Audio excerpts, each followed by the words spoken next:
Salut à tous, j'accueille une star aujourd'hui sur le plateau. Elle s'appelle Simone Benatar. Tous les anciens de Yavne la connaissent forcément. Elle a été prof d'histoire géo pendant 30 ans. Tout le monde l'arrête lorsqu'elle marche à Tel Aviv, Netanya ou dans d'autres villes d'Israël, Jérusalem notamment. C'est son Alia Story, c'est maintenant.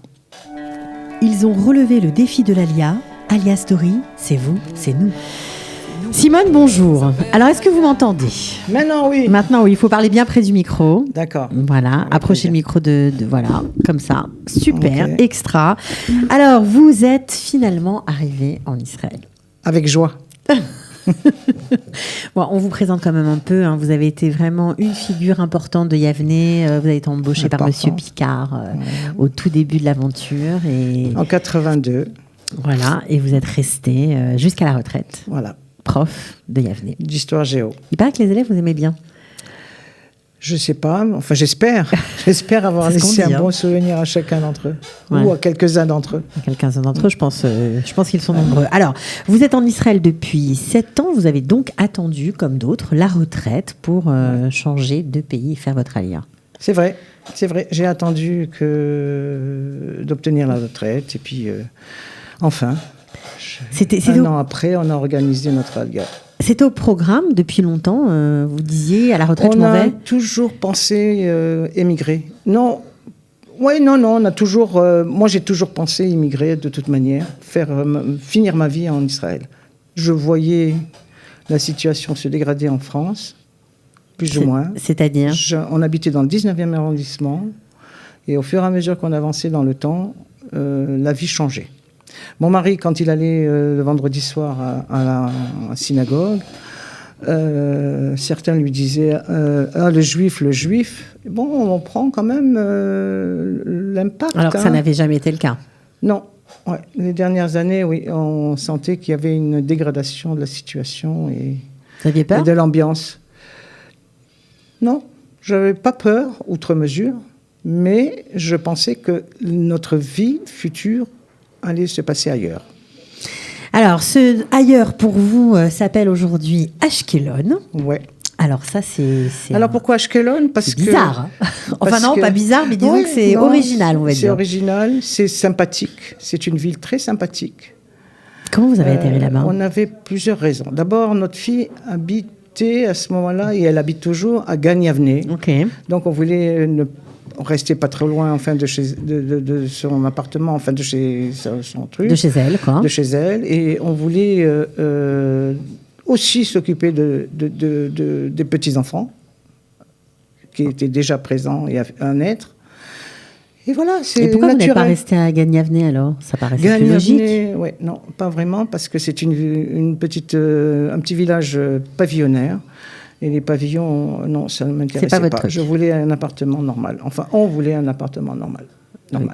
Voilà. En étage, moins de travail, moins de... Non, servitude. Ouais, moins de servitude. Moins de servitude, d'accord. Donc, vous avez atterri à Ashkelon, mais Ashkelon, vous avez eu un coup de cœur carrément, quoi. Oui. D'abord, c'est une ville fleurie, agréable, ouverte. Propre. Vraiment.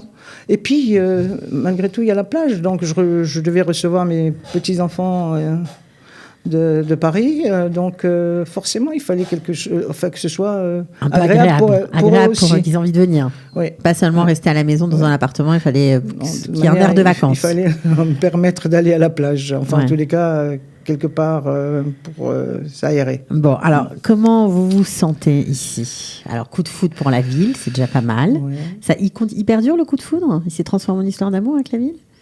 J'aime bien. Enfin, de toute manière, j'aime les gens à Ashkelon. Les gens du Sud ? Les gens, oui, sympathiques, ouverts, agréables.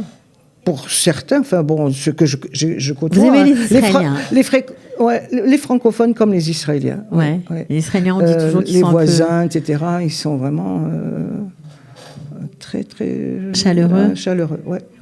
Simona par-ci, Simona par-là. Enfin, bon, Simona, on vous appelle ? Oui, on s'appelle Simona, ok. Alors, on dit souvent qu'ils sont quand même un peu rustres, les Israéliens, mais vous les trouvez...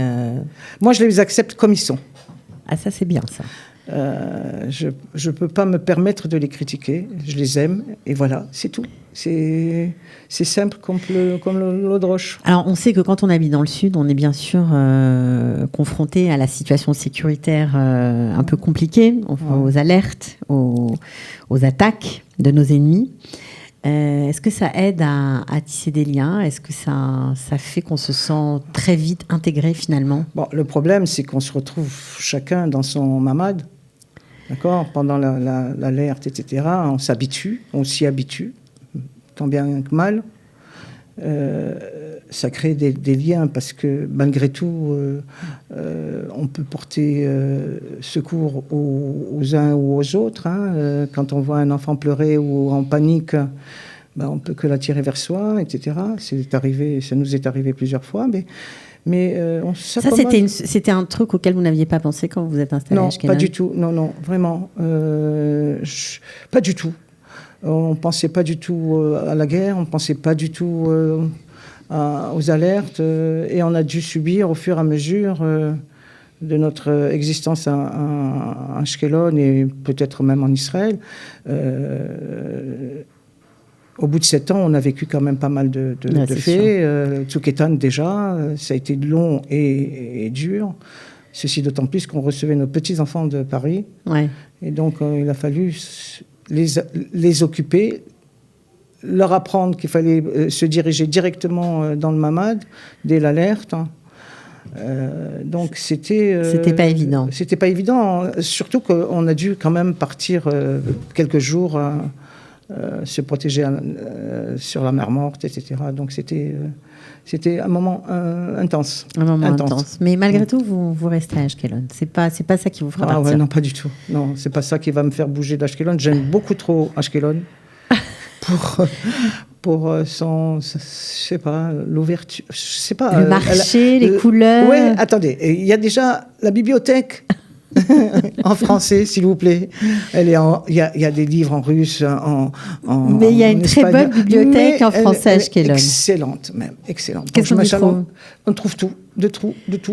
Tout ce dont on a besoin pour s'aérer, pour lire, pour passer le temps à tous les niveaux. D'accord. Alors, qu'est-ce qu'on fait quand on est retraité à Ashkelon ? À part la bibliothèque, qui est pas mal, ça fait passer beaucoup de temps, c'est sûr. Ça fait un livre par semaine à peu près, donc c'est pas mal. Bon. Ouais. On fait du sport. On fait du sport avec mon mari. On est inscrit d'abord dans un country club. Ouais. 4 fois on y va 4 fois par semaine. 4 fois par semaine, mais vive la retraite. Ouais, non, mais c'est ça qui est bien pendant la retraite, c'est parce que justement, on a le temps de se donner à soi, de s'occuper de soi. Ouais. Mais c'est pas seulement pour s'occuper de soi, c'est pour passer le temps aussi du bon temps. Donc, passer du bon temps, voir des gens parler en hébreu. Ouais. C'est dur l'hébreu là, c'est pas encore ça. Oui, on se débrouille. Moi, je me débrouille. Mon mari est très bien, mais votre mari est très bien parce que je crois qu'il a fait son service militaire en Israël il y a très longtemps. Il a fait très longtemps, mais il est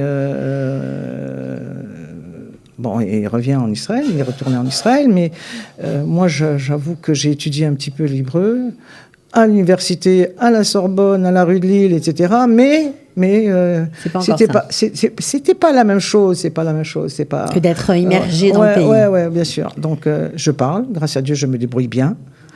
Vous ne lisez pas encore. J'écoute, mais je ne lis pas l'hébreu, malheureusement. C'est un problème. Pour moi, oui, parce que j'aurais aimé écrire vous et pouvez lire. Toujours essayer. Et c'est toujours un problème, un litige entre le Aleph, le Aïn, le Hé, le machin. Enfin bon, pour écrire, c'est pas facile. C'est pour moi. Oui, mais je crois que vous n'êtes pas du tout la seule. Alors, vous faites du sport, vous profitez de la marina, de la ville, de la bibliothèque. Vous allez au marché, vous m'avez dit avant l'émission. Ouais. On aime le marché, on aime cette profusion de produits, de légumes, de couleurs, et c'est ça qui me plaît. J'avais un très bon marché à Paris aussi. Oui, bien sûr, mais là, on est en Israël, donc ça a une autre saveur, c'est ça ? Ouais, je sais pas, même à la fin du marché, il y a encore beaucoup de produits sur les étals, etc. Donc, c'est ça, c'est ce pays de profusion, et puis d'ardot aussi, parce que je vois qu'il y a des gens qui se servent et qui le marchand concède qui s'en aille avec. Ils ne payent pas forcément, il y a beaucoup de... Ça arrive. Ouais. Et puis j'ai appris aussi que le reste du marché, en général, est envoyé aux yeshivot ou bien à des familles en ça vous difficulté. Plaît, ça? Bien sûr, ça me plaît. Ouais. Bien sûr, ça fait partie des Eretz Israël. Oui, bien sûr. Ouais. Alors, est-ce que vous qui avez eu tellement d'élèves pendant toutes ces années, est-ce que vous gardez contact avec eux? Je sais qu'ils vous saluent quand ils vous rencontrent. Alors, je les ai rencontrés souvent quand j'y allais. Maintenant, un peu moins souvent parce que, on y va moins. Soit à Jérusalem, soit à Tel Aviv, soit à Netanya, à Ashdod aussi. Et je les rencontre de plus en plus, maintenant, j'avoue, sur Facebook. Donc vous parlez sur Facebook On échange, la preuve, Liana, toujours. Et ça, on a énormément de contacts encore avec les anciens élèves. Énormément. Alors en préparant cette émission, vous avez une pensée très touchante pour Yohan Zerbib, qui était votre élève. Oui, j'aimais bien ce garçon. Que vous m'avez dit être un garçon atypique. Oui. Parce que il gardait le fond de la classe et il participait peu, mais je voyais qu'il écoutait parfaitement et qu'il rendait bien ses devoirs, le cours, etc. Même le cours, enfin, il entend. Et puis, je ne sais pas pourquoi. Je m'appelle Zerbib aussi, je suis une Zerbib. Donc, sa mort vous a beaucoup touché. Ouais. Bien sûr que ça nous a touchés, je crois. Non, c'est sûr, mais à tous. Vous l'avez connu, donc c'est encore autre chose. Et apprécié, parce qu'il était gentil, que Dieu repose son âme. Que Dieu repose son âme, ça fera plaisir à ses parents, c'est sûr, de penser à lui. Voilà. Alors, les soldats, j'imagine que votre mari qui a été... Écoutez, aujourd'hui, on a pris le bus pour nous rendre d'Ashkelon. Il y avait énormément de soldats avec leurs fusils, leurs bardas, enfin tout. Que Dieu les protège et que Dieu les aide. C'est touchant. C'est touchant parce qu'on sent qu'ils ont une foi et un amour dans leur pays. Et puis, je ne sais pas, ce sont des hommes vraiment, on les sent avoir grandi comme ça en l'espace de très peu de temps. Et c'était des petits garçons à 18 ans, et puis tout d'un coup, avec les responsabilités. Peut-être. Et leur poids, enfin, tout ce qu'ils portent sur leurs épaules et leur fusil qui est parfois plus grand qu'eux, parfois. Ouais. Et je les aime.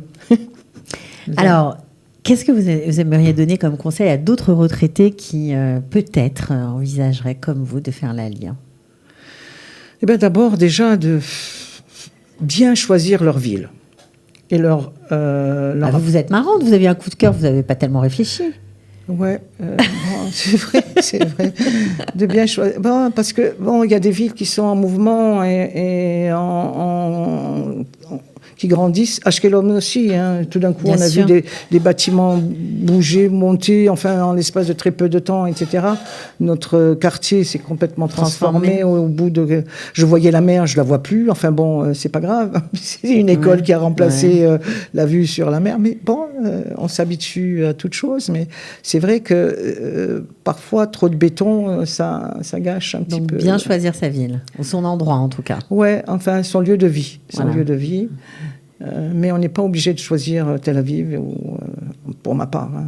Ou les grandes villes. Tout ça, les grandes villes, non. On peut choisir un petit même, je sais pas... un Yishuv. Ouais, un Yishuv. Un Moshav. Ouais, un Moshav. C'est possible. Ça aurait pu. Mais c'est parce que je voyais ma fille, je voulais voir ma fille très souvent et mes petits-enfants très souvent, quoi. Est-ce que vous seriez partante pour aider des enfants à faire leurs devoirs? Vous seriez capable? En hébreu? Ouais, c'est très compliqué. En mathématiques, peut-être encore. En mathématiques encore. Ouais. Avec plaisir. Mais en hébreu, peut-être donner des cours de français, oui. Des cours de français, vous pourriez aider. Mais en hébreu, je me sens pas capable de donner des cours d'hébreu. Alors, je vous pose cette question parce qu'on a bien sûr un projet qui s'appelle Qualitime. J'en profite pour faire un peu la promo. Mais à Ashkelon, tant qu'à faire. Bien sûr, à Ashkelon, certains s'inscrivent sur le site et permettent soit de recevoir, soit reçoivent de l'aide. Avec plaisir, mais pas en hébreu. En hébreu, non. Mais c'est pas grave. Ni même en anglais. Bon, sans regret, cet Alia que vous avez entendu pendant très longtemps? Oh non, tout le contraire. Je me sens bien et j'ai de plus en plus de mal à retourner en France. Je vais voir mes petits-enfants en France. Ouais, mais c'est tout. Mes enfants. Mais j'ai plus envie. J'ai plus envie de remettre les pieds là-bas. Bon. Ouais, vraiment, ça y est. Peut-être aller voir ailleurs, visiter ailleurs. Mais vous avez tourné une page. Ouais, vraiment. Je regrette pas d'avoir tourné la page. Parce que, mais bon, le seul lien qui me reste, c'est les petits enfants et mon fils, enfin ma belle-fille, enfin ma famille quoi là-bas. J'ai encore mes frères et sœurs là-bas. Bien sûr. C'est surtout mes petits enfants. Bon, en tout cas, je pense que ça fera plaisir à de nombreux élèves, anciens élèves, de vous avoir entendu aujourd'hui au studio Qualita. Merci. Vous pouvez lui faire coucou sur Facebook. Apparemment, elle y est très active. Oui, on vous trouve. Je suis souvent le matin en buvant mon café. Voilà. Bon, en tout cas, merci beaucoup d'être venu. Merci, madame. Bon retour à Ashkelon. Merci. C'était un plaisir pour moi aussi. Partagez. Voilà. À bientôt. Merci beaucoup. Au revoir. Au revoir. Plein de bonnes choses à tous. Shana Tova. Ils ont relevé le défi de l'Alia. Alia Story, c'est vous, c'est nous.